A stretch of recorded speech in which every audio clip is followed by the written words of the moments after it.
కథల సమయంకు స్వాగతం. నేను మీ రమ్య. హలో అండి. ఈరోజు మనం కేవి సుమలత గారు రాసిన చీకట్లో చిరుదీపం అనే కథ విందాం. ఫ్లైట్లో భలే ఉంది డాడీ. ఇప్పుడు జుయ్యమంటూ పైకి ఎగిరిపోతుందా, మబ్బుల్లోకి దూరిపోతుందా, మనం మబ్బులను తాకొచ్చా? ప్రశ్నల వర్షం కురిపిస్తుంది పింకీ.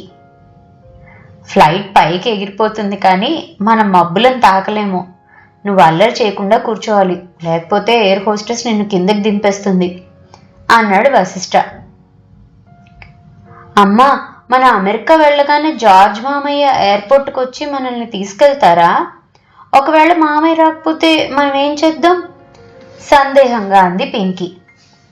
జార్జ్ మామయ్య తప్పకుండా వస్తాడు పింకీ, నమ్మకంగా అన్నాను. లేక ఎప్పుడైనా ఇలా అమెరికా వెళ్తామని అనుకున్నామా? ఆనందంగా అన్నాడు వశిష్ఠ. అలాంటి పగటి కలలు కనే అలవాటు మనకు లేదు కదండి. మనం ఊహించనిది జరగడమే జీవితం, నవ్వుతూ అన్నాను. అంతలో ఫ్లైట్ టేకాఫ్ అవుతుంది అని ఎయిర్ హోస్టెస్ అనౌన్స్మెంట్ వినిపించడంతో ప్రయాణికులందరూ సీట్ బెల్ట్ పెట్టుకుంటున్నారు. మేం కూడా వాళ్ళని అనుసరించాం. సీట్ వెనక్కి వాలి కళ్ళు మూసుకొని కొద్ది రోజులు వెనక్కి వెళ్ళాను. నేను ప్రభుత్వాసుపత్రిలో హెడ్ నర్స్గా పనిచేస్తున్నాను. ఆసుపత్రికి వెళ్లే దారిలో రైల్వే పట్టాలు ఉంటాయి. వాటిని దాటి వెళ్తే దారి కలిసి వస్తుందని ఎక్కువగా అటువైపు నుండే నడిచి వెళ్తాను. ఆలస్యం అయిన రోజు చుట్టూ తిరిగి ఆటోలో వెళ్తాను. సరిగ్గా రైల్వే పట్టాల దగ్గరికి వచ్చేసరికి చాలా మంది జనం గుమిగూడి కనిపించారు. ఏమైందోనని జనం మధ్యలో నుండి తొంగి చూశాను. ఎవరో ఒక యువకుడు పడిపోయి ఉన్నాడు. తలకు కట్టు కట్టి ఉంది. బట్టలంతా చినిగిపోయి అర్ధనగ్నంగా ఉన్నాడు. ఈ అబ్బాయి మా ఆసుపత్రిలో నిన్నటిదాకా ఉన్న పేషెంట్ లాగా అనిపిస్తుంది. ఎలా బయటకు వచ్చేశాడు? ఎప్పుడు స్పృహ వచ్చిందో? నుదుటి మీద దెబ్బలున్నాయి. ఎవరో రాళ్లతో కొట్టినట్లున్నారనుకుని గబగబా దగ్గరికి వెళ్ళి చూశాను.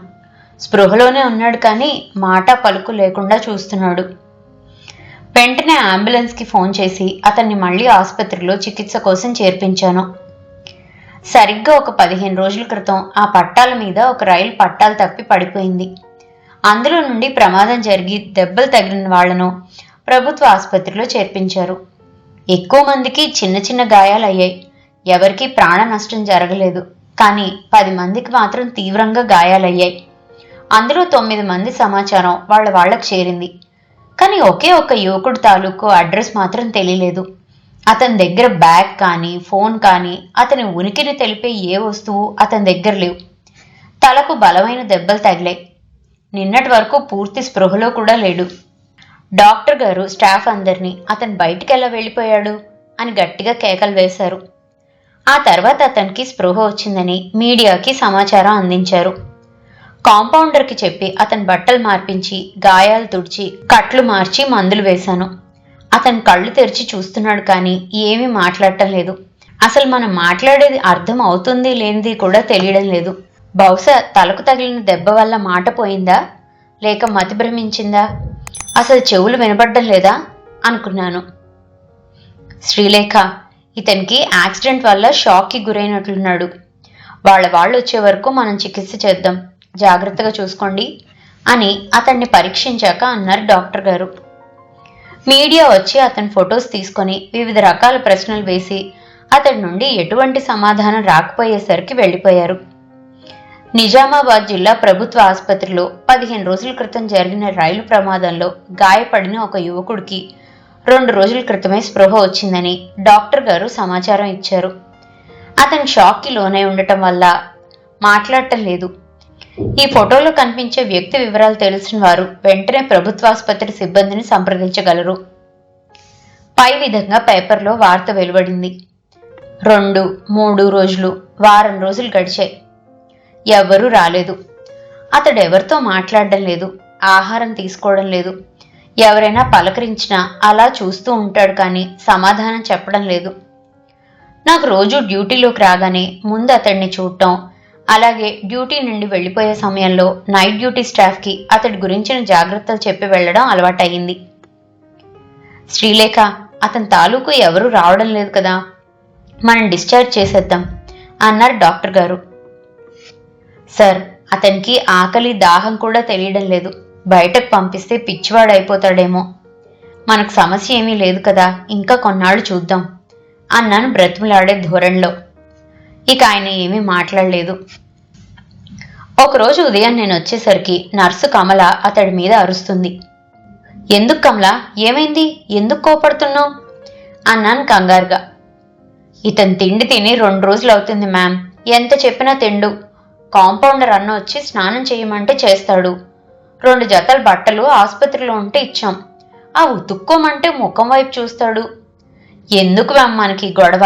ఇతన్ని పంపించేస్తే సరిపోతుంది కదా అంది కమల. అతని వైపు చూశాను. అలా కిందకు ముఖం దించుకొని చూస్తున్నాడు.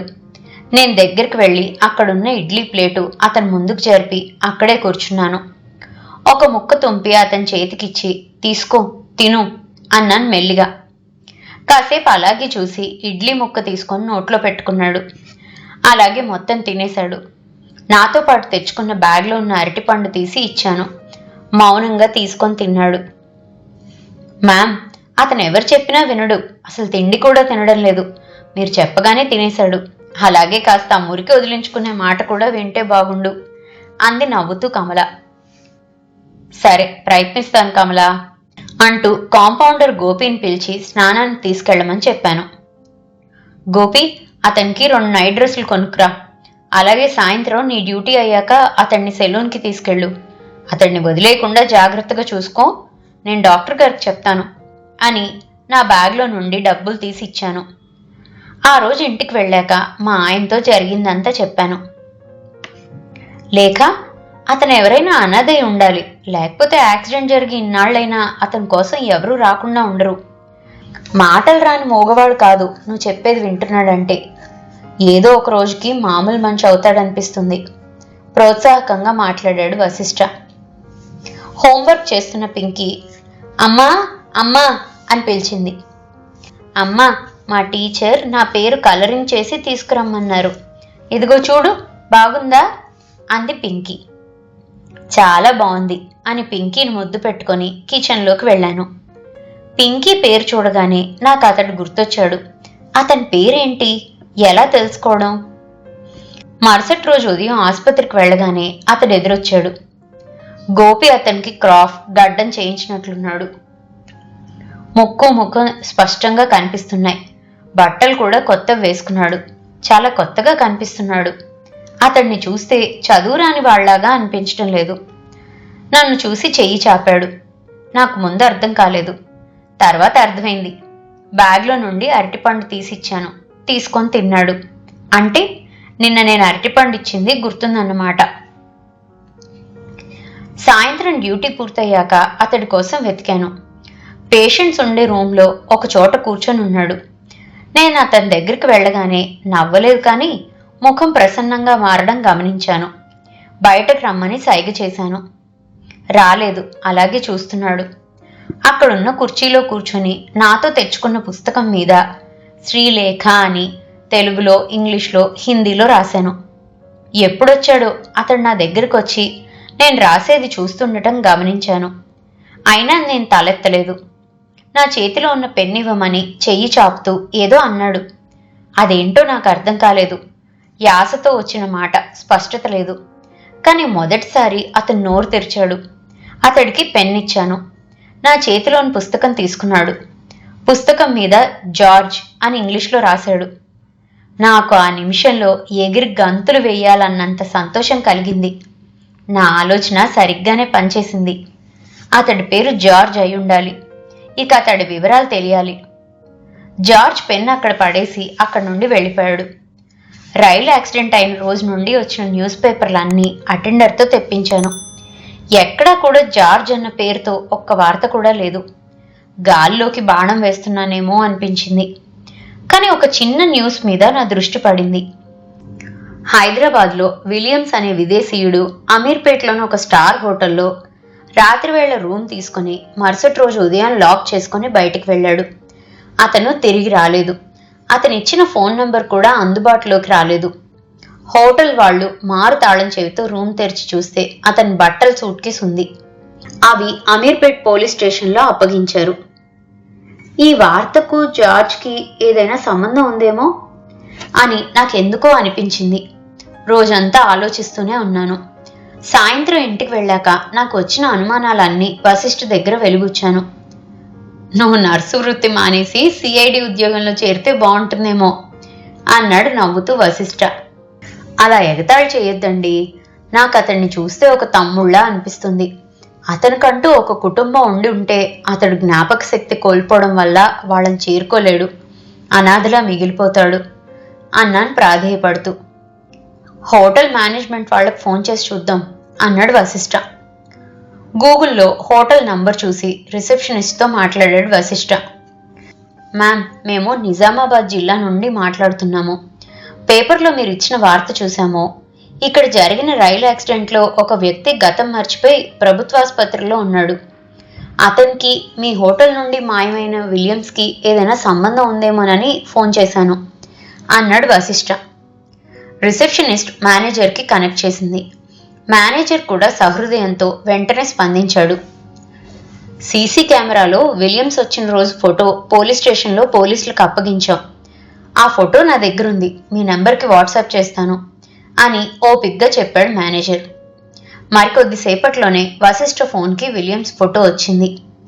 చాలా అందంగా స్టైల్గా ఉన్న 25 ఏళ్ల యువకుడి ఫోటో. చేతిలో ఒక లెదర్ సూట్ కేస్, క్యాబిన్ బ్యాగ్తో ఉన్నాడు.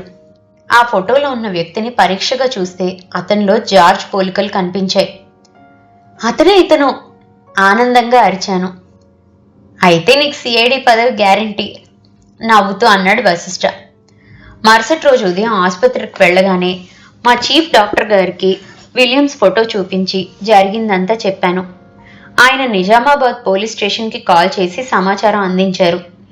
వాళ్ళు అంతా విన్నాక అమీర్పేట్ పోలీస్ వాళ్లతో మాట్లాడి అక్కడ ఉన్న జార్జ్ లగేజ్ నిజామాబాద్ పంపించే ఏర్పాట్లు చేశారు. మరుసటి రోజు హైదరాబాద్ నుండి పోలీసులు లగేజ్తో ఆసుపత్రికి వచ్చారు. అటెండర్తో జార్జ్ని తీసుకురమ్మని డాక్టర్ గారు చెప్పారు. అప్పుడు నేను అక్కడే ఉన్నాను. జార్జ్ దృష్టి పోలీసుల దగ్గరున్న సూట్ కేస్ మీద పడింది. అలా చూస్తూ నిలబడిపోయాడు. నేను అతడిని పరీక్షిస్తున్నాను. సూట్ కేస్ ఇదివరకే పోలీసులు ఓపెన్ చేసి చూశారు. అందులో కొన్ని జతల బట్టలు తప్ప మరేమీ లేవు. అందుకే వాళ్లకు వివరాలు తెలియలేదు. పిచ్చివాళ్ల అయోమయంగా చూస్తుండే జార్జ్ చురుగ్గా మారాడు. గబగబా వెళ్ళి సూట్ కేస్ తీసుకొని ఓపెన్ చేశాడు. వేర్ ఇస్ మై ఫోన్ అన్నాడు పూర్తి అమెరికన్ యాసలో. అక్కడున్న అందరం తుళ్ళిపడ్డాం. మీ ఫోన్ పోయింది, మీరు ఫోన్ చేసుకోవాలి అనుకుంటే ఫోన్ చేసుకోండి అని పోలీస్ ఇంగ్లీష్లో చెప్తూ ఫోన్ ఇచ్చాడు. ఆ ఇంగ్లీష్ జార్జ్కి సరిగ్గా అర్థం కాలేదని అతని ముఖ కవళికలు తెలిపాయి. అతడు కాల్ చేశాడు. అటువైపు ఉన్నవారు జార్జ్ గొంతు విని చాలా సంతోషించినట్లు తెలిసింది. జార్జ్ మాట్లాడలేకపోతున్నాడు. సమాధానం చెప్పలేక అయోమయంగా చూస్తున్నాడు. నేను అది గమనించి అతడి దగ్గర నుండి ఫోన్ తీసుకొని జరిగిందంతా అవతల వైపు ఉన్న వ్యక్తికి చెప్పాను. ఆయన మాటలను బట్టి జార్జ్ తండ్రిని తెలుసుకున్నాను. ఆయన నా ఫోన్ నంబర్, ఆసుపత్రి అడ్రస్ తీసుకున్నారు. జార్జ్కి నా మాటల ద్వారా కొంచెం తెలిసినట్లుంది.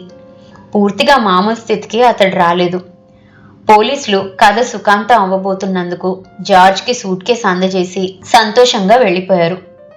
నాలో ఏదో ఒక పెద్ద విజయం సాధించిన భావం. అనామకుడు అనుకున్న వ్యక్తిని తన కుటుంబంతో కలుపుతున్న ఆనందం. ఏమైంది నీ ఇన్వెస్టిగేషన్ అన్నాడు వెక్కిరింతగా వశిష్ఠ. జరిగిందంతా పొల్లు పోకుండా చెప్పాను. అయితే జార్జ్ విలియమ్స్ పూర్తి కథ తెలుసుకునే సమయం దగ్గరికి వచ్చేసిందన్నమాట అన్నాడు వశిష్ఠ. అవును అన్నాను సంతోషంగా.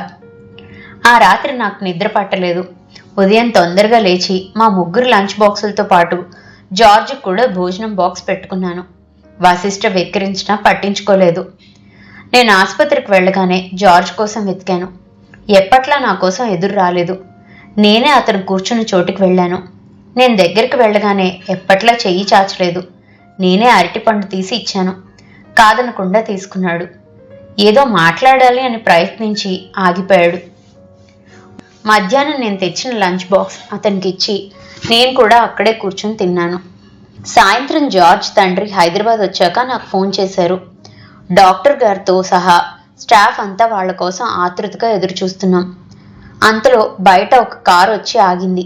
2 మగవాళ్ళు, ఒక ఆడ మనిషి వచ్చారు. వేషభాషలు అమెరికన్ల లాగానే ఉన్నారు. జార్జ్ తల్లి పోలిక అనుకుంటా. ఆవిడ ఇండియన్స్ రంగులోనే ఉంది. అందుకే ఎవరికి జార్జ్ అమెరికన్ అని తెలియలేదు. జార్జ్ కుటుంబం చాలా భావోద్వేగానికి లోనయ్యారు. జార్జ్ తల్లిదండ్రుల ద్వారా మాకు తెలిసిన విషయం ఏమిటంటే, జార్జ్ విలియమ్స్ ఎంఎస్ పూర్తి చేసి భారతీయుల జీవన విధానం మీద ఆసక్తితో రీసెర్చ్ కోసం ఇండియా వచ్చాడు. అతడు వాళ్ళ తల్లిదండ్రులకు ఒక్కగానొక్క సంతానం, కోట్లకు అధిపతి. హైదరాబాద్ వచ్చి హోటల్లో దిగిన తర్వాత నిజామాబాద్ జిల్లా పర్యటన కోసం రైల్లో బయలుదేరాడు. అనుకోకుండా యాక్సిడెంట్లో అతని బ్యాగ్ పోయింది. అతని తలకి బలమైన గాయం తగలడం వల్ల షాక్కి లోనయ్యాడు. పుట్టుకతో ఆంగ్లేయుడు కావడం వల్ల ఇక్కడ మాట్లాడే తెలుగు, ఇక్కడ మనుషుల అలవాట్లు, జీవన విధానం ఏది అర్థం కాకపోవడంతో మరింత అయోమయానికి గురయ్యాడు. అతడి ఫోన్ కూడా బ్యాగ్లో ఉండడం వల్ల జార్జ్ తల్లిదండ్రులు అతన్ని కాంటాక్ట్ చేయలేకపోయారు. జార్జ్ వివరాలు తెలియక ఆందోళన చెందారు. వాళ్ళకి యాక్సిడెంట్ వివరాలు తెలియవు. శ్రీలేఖ మా ఆసుపత్రిలో హెడ్ నర్స్గా పనిచేస్తుంది. తన పేషెంట్స్ని కూడా స్వంత మనుషుల్లో చూస్తుంది. నేను మీ అబ్బాయి కోసం ఎవరూ రాలేదు కాబట్టి డిశ్చార్జ్ చేసేయమని చెప్పాను. కానీ తను ఒప్పుకోలేదు. అతడి వివరాలు తెలిసే వరకు ఎదురు చూద్దాం అంది. ఈ అమ్మాయి వల్లనే మీ అబ్బాయి మీకు దొరికాడు. చీఫ్ డాక్టర్ గారు జార్జ్ తల్లిదండ్రులకు చెప్పారు. అమ్మా, నీ రుణం తీర్చుకోలేము అని నా 2 చేతులు పట్టుకొని కన్నీళ్లు పెట్టుకుంది జార్జ్ తల్లి. ఎంటీ చెక్ పైన సంతకం చేసి, అమ్మా, ఇది నా కొడుకును అనాథ అవ్వకుండా మళ్ళీ నాకు ఇచ్చినందుకు నీకు మా బహుమానం. తప్పుగా అనుకోకుండా తీసుకో, నీకు కావలసినంత రాసుకో అని జార్జ్ తండ్రి నా చేతుల్లో చెక్ పెట్టి అన్నాడు. అది తిరిగి ఆయన చేతుల్లో పెట్టేశాను. నా డ్యూటీ నేను చేశాను. ఇది తీసుకుంటే నేను డబ్బు కోసం చేసినట్లవుతుంది. జార్జ్ని చూస్తుంటే నాకు నా తమ్ముళ్ళ అనిపించింది. ఆ వాత్సల్యంతో అతడి వివరాల కోసం ప్రయత్నం చేశాను అన్నాను. ఆ మాటలు వింటున్న జార్జ్ వచ్చి నా చేయి పట్టుకున్నాడు. అతడి కళ్ళల్లో కృతజ్ఞతా భావం కనిపిస్తుంది. నా ఫోన్ నెంబర్ జార్జ్ తీసుకున్నాడు. వాళ్ళు ఎంత బలవంతం చేసినా నేను డబ్బు తీసుకోలేదు. వాళ్ళు సంతోషంగా వెళ్ళిపోయారు. కానీ మా మధ్య బంధం రోజు రోజుకి బలపడుతూనే ఉంది. ఇప్పటి ఈ అమెరికా ట్రిప్ జార్జ్ ఏర్పాటు చేసిందే. ఫ్లైట్ ల్యాండ్ అవుతుందని ఎయిర్ హోస్టెస్ అనౌన్స్మెంట్ వినిపించడంతో నేను వాస్తవంలోకి వచ్చాను. వశిష్ఠ, పింకీ ముఖాలలో చాలా ఉత్సాహం కనిపిస్తుంది. నా మనసు జార్జ్ని చూడబోతున్నాను అన్న ఆనందంతో నిండిపోయింది. ఇదండి కేవి సుమలత గారు రాసిన చీకట్లో చిరుదీపం కథ. ఈ కథ కనుక మీకు నచ్చినట్లయితే కింద కనిపిస్తున్న హైప్ ఆప్షన్ని క్లిక్ చేసి ఈ కథ మరింత మందికి చేరువయ్యేలా ప్రోత్సహిస్తారని ఆశిస్తున్నాను. మరో మంచి కథతో మళ్ళీ కలుసుకుందాం. అంతవరకు సెలవు. ఈ కథ కనుక మీకు నచ్చినట్లయితే లైక్ చేయండి, షేర్ చేయండి. అండ్ మరిన్ని ఇంట్రెస్టింగ్ కథల కోసం ప్లీజ్ సబ్స్క్రైబ్ టు మీ కథల సమయం. Thank you.